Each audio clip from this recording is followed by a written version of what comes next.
That's not good. Great. My lamp just went out again. How? I don't know. I don't know what it is. Hey, do you mind giving me a match? Think fast. Oh, almost caught it. How do you expect me to catch it when I'm in the dark here, buddy? Oh, man. Sure has taken you long enough to light that lamp. I'll be done in a second. Calm down.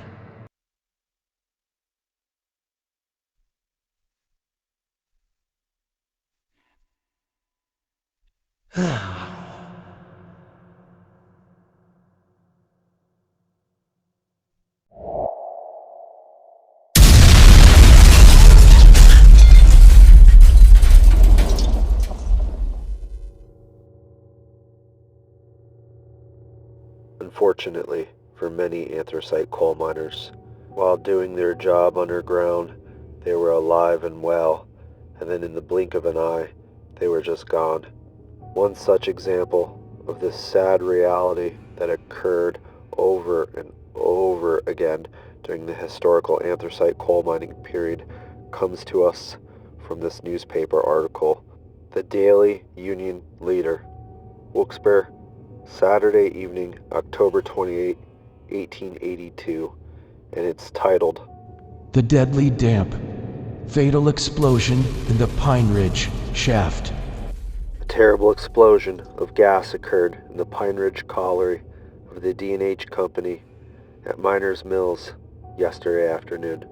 The shock was felt at the surface, and naturally men, women, and children rushed from their houses in nervous anticipation lest the news should come that some of their own had fallen victim to the dreadful fire damp.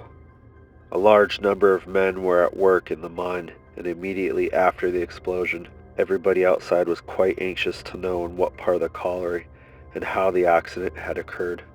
Soon, the true state of affairs was learned to the great relief of hundreds of anxious wives, mothers, and sisters who stood about the top of the shaft in all conditions of mind. It appears that Gavin Burt and Peter Lamb, two young track layers, had gone into an abandoned part to take up a portion of the track and remove the rails. Unfortunately, they entered with naked lamps, which ignited a large quantity of gas and caused a fearful explosion. About 50 feet away, a party of 10 men were at work, who, through the nature of the workings, were sheltered and escaped injury. Holy shit, what was These that? gave alarm to the rest of the miners, and they all made their escape by the Mill Creek opening about 1.5 miles distant. Let's go. Get the hell out of here. Run for the mountain mine exit.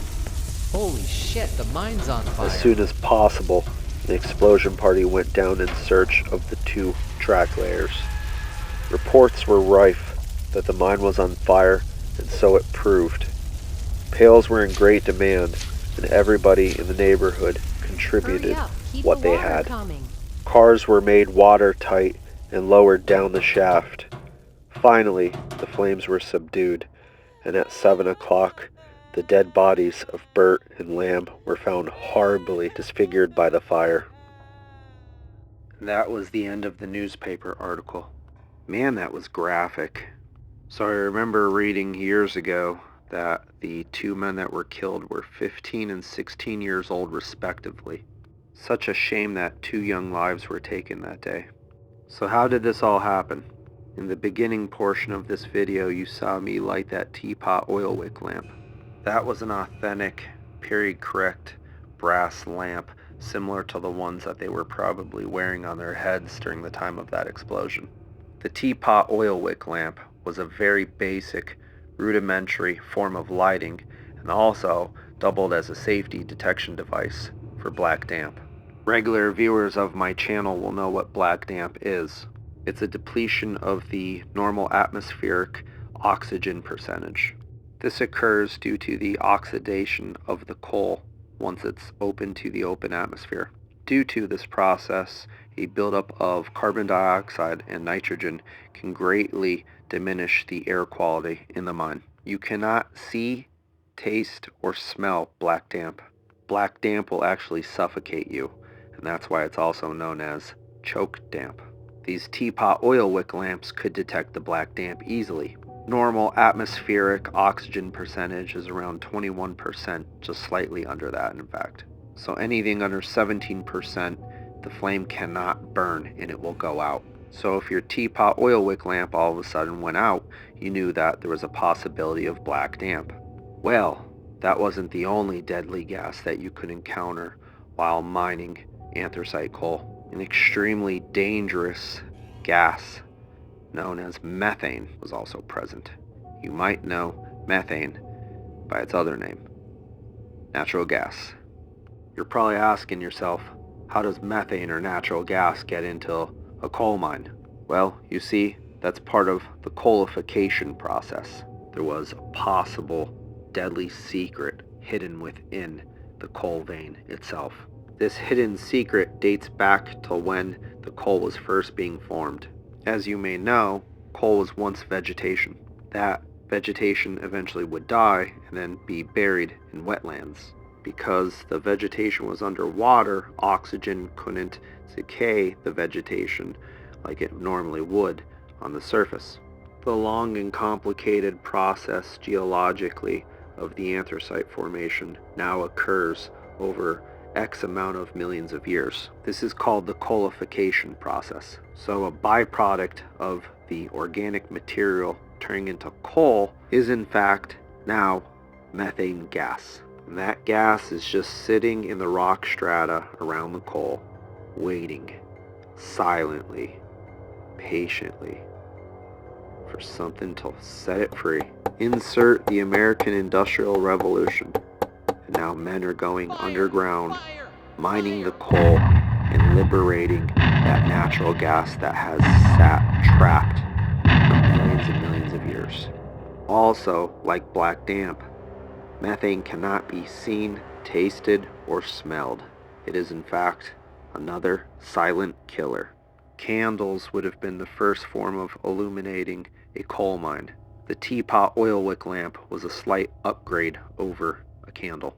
Both a candle and a teapot oil wick lamp would emit a naked flame, that is, a flame that burned in the open atmosphere. This usually is not an issue on the surface. However, underground in a coal mine, Well, that could be a big problem. so again, the methane cannot be seen, tasted, or smelled. Men have a naked flame on top of their head, extracting the coal. The natural gas has been patiently waiting for something to set it free. And oh look, there's a flame.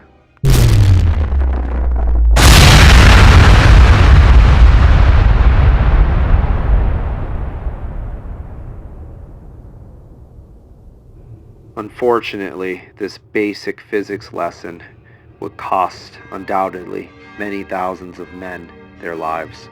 The teapot oil wick lamp was a necessary evil until the advent of the flame safety lamp and better lighting technology such as The Edison electric cap lamps that would mount to a miner's helmet.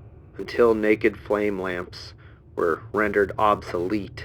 These natural gas explosions would occur more frequently, hurting and killing many. Even once naked flame lamps were prohibited from being underground in coal mines, there was still the risk for methane explosions. Electric mine locomotives with their overhead trolley wire would spark frequently when making connection with the overhead wire that fed power down into the locomotive itself. So if an electric mine locomotive was traveling through a tunnel that had natural gas building up in it, it could be catastrophic. This happened at the Butler Colliery in Pittston in 1938, killing 10 men. Even if a worker simply smoked his tobacco pipe or had a cigarette, that could cause an explosion. Miners and Workers underground had to be vigilant against the ever-present threat of a methane explosion. Even in the modern mining era, methane explosions still happen. Let us not forget those two young gentlemen, however, back in 1882, that lost their lives at the Pine Ridge Colliery. Their sad ending was truly an anthracite horror story.